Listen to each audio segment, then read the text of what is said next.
रुस्तम शाह साहब आए हैं, इनसे बात करते हैं, फिर आहिस्ता आहिस्ता बाकी भी और भाई आए हुए हैं, सबसे बात करते जाएंगे। ठीक है शाह जी? सर जी क्या हाल चाल है? पहले ये बताएं आज गालिब साहब किधर हैं? आप उनकी जगह बैठे हुए हैं। नहीं, गालिब साहब को मैंने अगवा कर लिया। ठीक है, गालिब साहब बेसमेंट में लॉक हैं इस टाइम, उन पर वो टॉर्चर हो रहा आपको है। पता ना, वो एक सिल्व ला डाली इलाहा साहब है। इल्लल्लाह मुहम्मद रसूलुल्लाह करो। वो डाली साहब है जो बेफिक्रा 2.0 है, तो आज भी लगता है अच्छा, आप 2.0। आज भाई गालिब उनको, को आपने उनको अगर एक बार कर लिया तो छोड़ दे। नहीं जी, गालिब कलमा पड़ेगा तो छूटेगा, नहीं तो गालिब का सरकन से जुदा। अच्छा अच्छा, अच्छा अच्छा। चले, क्या बात करेंगे, हम सब कैसे हैं? मिलके उनकी रिहाई के लिए, पुरअमन रिहाई के लिए और दुआ गो हैं। इंशाल्लाह ताला अल्लाह ताला करम करेगा आपके साथ। चलें, कोई अच्छा, नहीं। दो तीन बातें। वो अभी जो आप लोग खास जो यंग मैन, तो मुझे नहीं पता, वो मैं थोड़ी देर थोड़ी गया हुआ था, तो मैं जब आया वापस तो वो आपसे जो लास्ट एक यंग आदमी बात कर रहा था कि वो पाकिस्तान से था या इंडिया से था वो? ये जो अभी बात कर रहा था, ये इंडिया से नहीं ही नहीं था। नहीं नहीं, उससे पहले वाला जिसको आपने बताया भी था कि भाई थोड़ी एहतियात करो। वो पाकिस्तान से था जी, पता नहीं, मुझे नहीं समझ आती यार, ऐसे ना करो भाई, क्यों क्यों मैं, पब्लिक। हाँ, मैं वो यही कहना उसको चाह रहा हूँ, वो सुन रहा होगा। देखो भाई, मैं भी पाकिस्तान से हूँ, कराची से हूँ, और मैं हाँ बहुत लंबे अरसे से एथियस्ट हूँ। हाँ लेकिन जिस तरह आपने मास्क पहना हुआ था ना, इस डर से कहीं आपको कोरोना ना हो जाए, आप उसकी एहतियात कर हाँ रहे थे, तो इसी हाँ, तरीके से आप अपने exactly। अपने इस चीज का ख्याल रखें कि हो सकता है आपकी जो जिंदगी है वो आगे चल के कुछ लोगों के लिए इस तरह मशरे राह बन जाए। हो सकता है आप कुछ लोगों को एक हम्म संभल कर उनको बचा सके। अगर आप इस जंग में मारे गए तो कोई फायदा कुछ नहीं वाला। जैसा गालिब ने कहा, मेरे ख्याल में वो बेहतर था। थोड़ा सा ख्याल रखें, जरूरी नहीं है कि आप इस तरह खुलकर सामने आए। मैं इतने अरसे से स्ट्रीम्स करता हूँ गालिब साहब की तरह। मेरे ख्याल है उसकी एक वाहिद वजह यह है कि मैं अक्लमंद, मैं ये नहीं कहता कि मैं डरता हूँ, लेकिन मैं बेवकूफ़ नहीं हूँ। तो हम्म बेवकूफ़ी में और बहादुरी में बहुत फ़र्क होता है। बिल्कुल तो इस सर, ये बात का अच्छा, एक दो और बातें बेवकूफी और आप। बहादुरी में बड़ी दरमियान में बड़ी थिन सी एक लाइन होती है। ठीक है। हम्म। हम्म जी हाँ। और इसी चीज़ का ये जो फ़र्क होगा वो आपको अक्लमंदों में और वो जो जाहिल है उनमें उसमें फ़र्क भी करेगा। तो एग्जैक्टली। एक वो sir, thank you very much, आपने वो जो वीडियो थी इसकी ह्यूमन राइट चार्टर वाली, उसको हाँ, सेपरेट वो करके मैंने ऊपर कर सुनी दिया। थी, मगर वो काफी लोगों ने देखी नहीं यार भाई, उसको जरूर देखना। आप लोगों को जब तक मोहम्मद और इस्लाम वर्ड ना नजर आए, आप लोग देखते नहीं हो जाके, सिर्फ मोहम्मद की बेइज्जती देखने में ही इंटरेस्टेड है बड़े बड़े लोग, सिर्फ और सिर्फ। ठीक है, हाँ। जब जब तक आप मोहम्मद की ऐसी की तैसी ना करें, ये वीडियो नहीं देखते। तो यार, इस तरह क्या सीखोगे? इस तरह आप कुछ भी नहीं सीखोगे। ठीक है, सिर्फ कैथारसिस करना, मेरा आप लोगों का कैथारसिस कराना मकसद ही नहीं है। पहली बात ये, मैं ये समझता हूँ कि कुछ अगर मैंने जिंदगी में सीखा है तो that you should also learn ना। ठीक है। हम्म, तो मेरी तो कोशिश ये होती है। तो जाहिर बात है, मुझे लगता है कि जरूरी नहीं है कि आप हर मेरी बात से एग्री करें। ऐसा भी हो सकता है कि आप लोगों को एक डिफरेंट चीज नजर आएगी, हो सकता है आपको मेरी बात से एग्री ना करें आप फिर भी, मगर फिर भी इंपॉर्टेंट है कि आप वीडियोस को देखें। और ह्यूमन राइट्स वाली वीडियो हर बंदे को देखनी चाहिए, ताकि आपको पता लगे कि अगर इंसान के हकूक इंसान भी डिफाइन करे और पूरी कोशिश से डिफाइन करे, अच्छी नीयत से डिफाइन करे, तो कैसे राइट्स डिफाइन होते हैं। हम्म। ठीक है, ये बात है।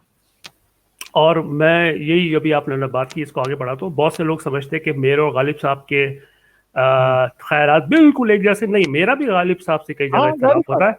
हाँ लेकिन इस पार्ट ऑफ द गेम, मतलब बिल्कुल ठीक है, मेरा अपनी एक राय है, इनकी अपनी एक राय है। और मैं जल्दी जल्दी दो तीन बातें करके ख़त्म करता हूँ।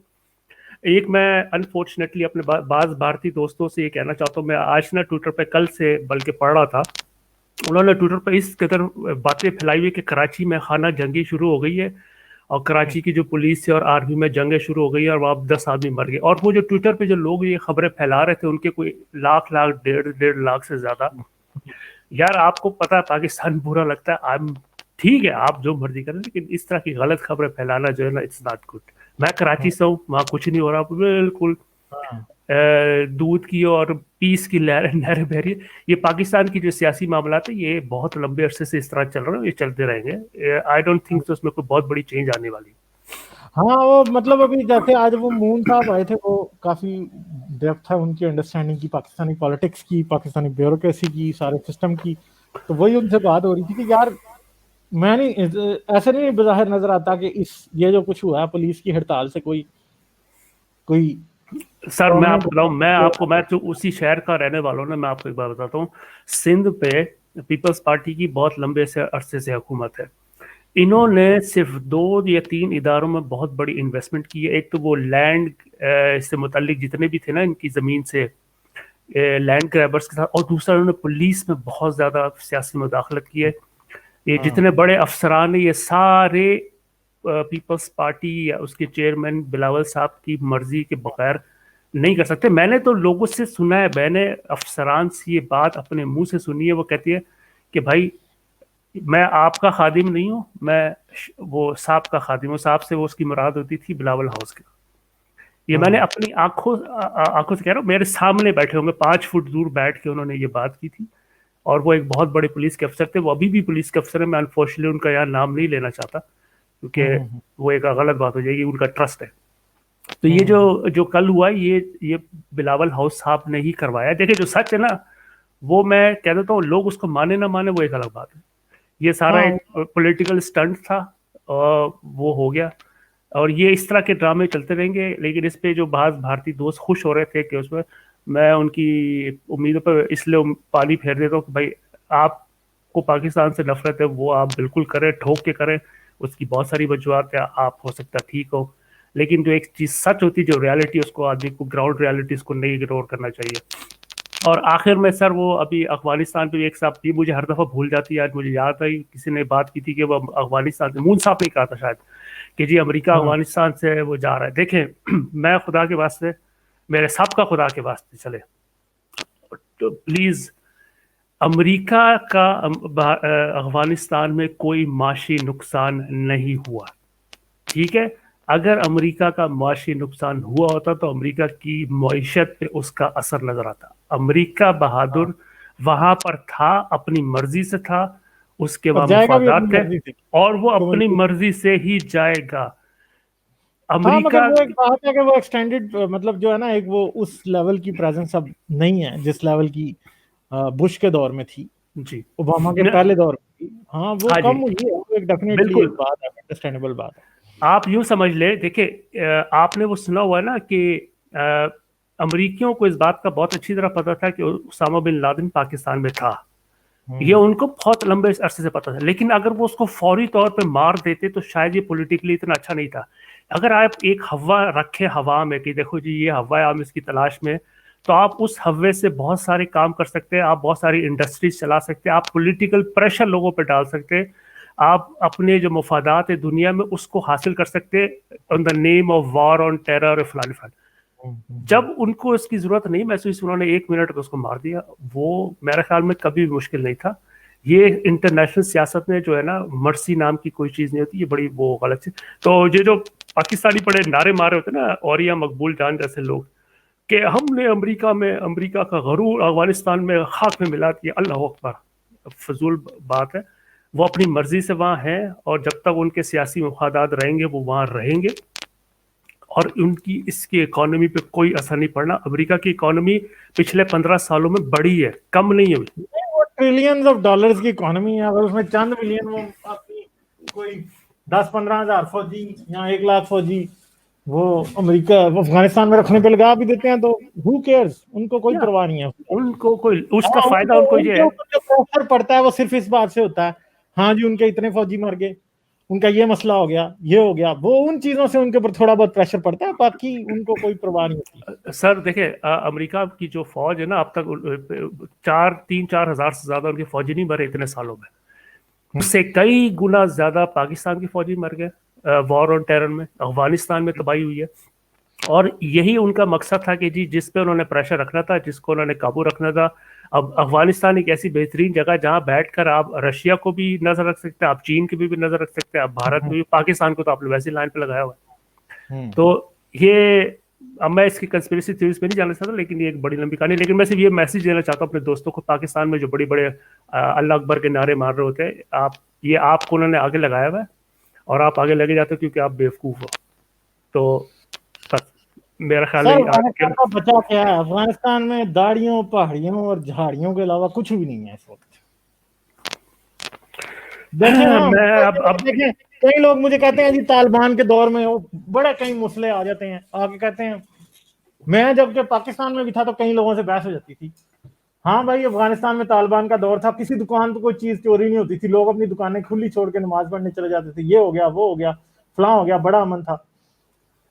तो मैं उनसे ये पूछता था कि मुझे ये बताओ, तालिबान दौर में कोई एक स्कूल, कोई एक हॉस्पिटल, कोई यूनिवर्सिटी, कोई एक चीज बता, कोई रोड बता दो जो तालिबान के दौर में बनी हो।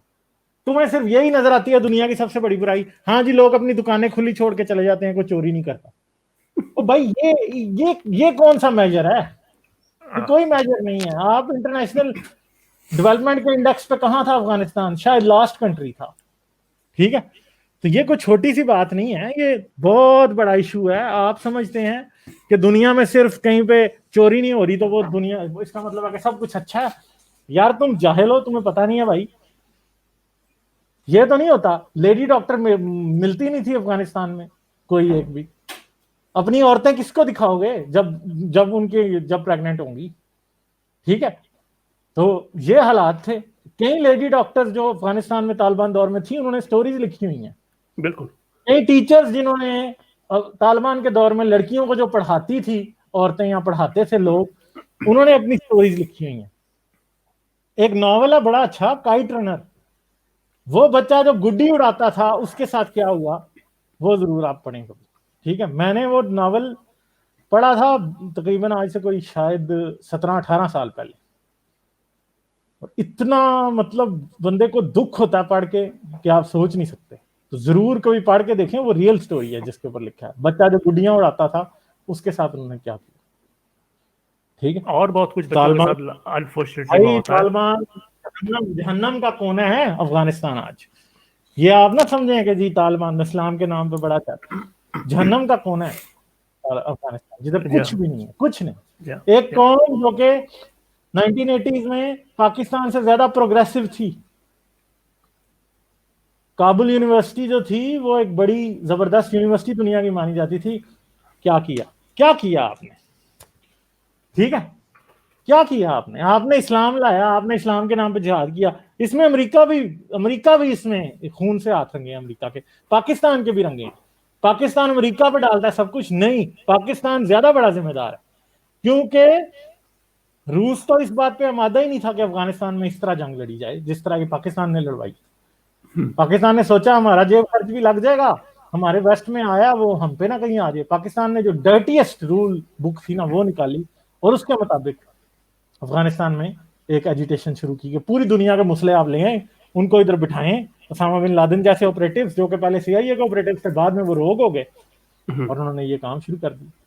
ठीक, मैं क्या आपको एक आपने क्या तस्वीर, किया? आपके साथ एक तस्वीर शेयर करना चाहता हूँ। अभी जो आपने बात की है ना, उसके साथ एक तस्वीर शेयर करना चाहता हूँ। यार ये करें आपको नजर, सर? बिल्कुल सर, मैं ये आइए जी सर नजर। ये काबुल की दो तस्वीरें, दो मुख्तलिफ अदवार की है, 70-80 की दहाई की और तालिबान के दौर की। आ रही नजर? हाँ जी बिल्कुल,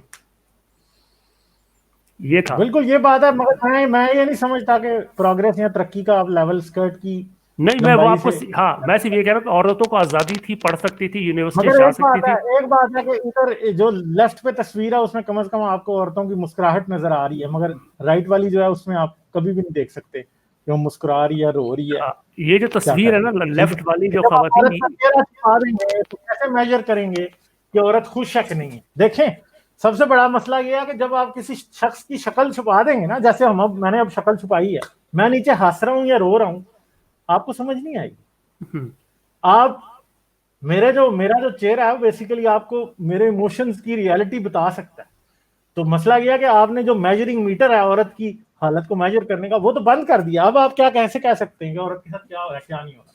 ठीक है, इस पे बहस बहुत हो सकती है कि हाँ भाई औरत उधर की खुश थी या नहीं थी, या क्या था, या फलां था या ढमकान था। मगर एक सिंपल सी बात है, तालिबान के दौर की सारी स्टोरी सिर्फ इस बात पे सामने हो सकती है कि भाई अगर कि कोई औरत बीमार हो जाए, उसके लिए लेडी डॉक्टर नहीं है। ठीक है, उसके लिए लेडी डॉक्टर नहीं है। एक ऐसा मुल्क था कि जहां पे आपको कॉन्डम भी नहीं मिलता था, जहां आपको कॉन्ट्रासेप्टिव नहीं मिलते। अब एक औरत है, वो फर्ज करें कई औरतों को कॉम्प्लिकेशंस होती हैं, उनको डॉक्टर मना कर देते हैं भाई बच्चा नहीं पैदा करना, मर जाओगी, मुझे बताएं वो मर रही है और लेडी डॉक्टर भी नहीं है जो उसको ये बता सके, और अगर लेडी डॉक्टर है भी है तो कॉन्डम नहीं है भाई, कॉन्ट्रासेप्टिव नहीं है। और ऐसी कई किताबें हैं, आप खुद ढूंढ के देख लें, ऐसी कई स्टोरीज हैं कि औरतें मर रही हैं, डॉक्टर परेशान पागल हो रही है, वो खुद ट्रॉमा का शिकार हो गई हैं लेडी डॉक्टर्स के, यार हम इनको बचाएं कैसे, ना मेडिसिन है ना कॉन्ट्रासेप्टिव्स जो है बैन है, भाई कहां से इलाज करोगे। बहुत ये समझते हैं वो जी इस्लाम आ गया, इस्लाम आ गया, इस्लाम आ गया, इस्लाम ने आगे दुनिया तबाह कर दी भाई। आपने 14 सेंचुरी का 1400 साल पुरानी चीजें उठा के इधर नाफिज की हैं, उन्होंने सब कुछ तबाह करके रख दिया, कुछ भी नहीं बचा। तो आप क्या बात करेंगे, देखें इंसान चीज नहीं होती।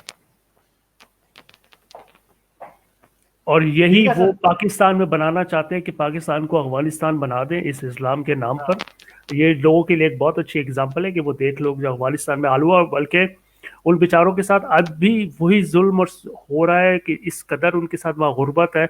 अभी मैं खबर पढ़ा था, मुझे बड़ा अफसोस हुआ कि वो पाकिस्तान का वीज़ा लेने के लिए कुछ लोग जमा थे किसी कौंसलेट के बाहर, उन्होंने मैदान में जमा किया थे, वहाँ भगदड़ मच गई, तो वहाँ 9 औरतें बेचारी जो है ना वो पाँव की तले आके दब के ना भगदड़ में वो मर गई।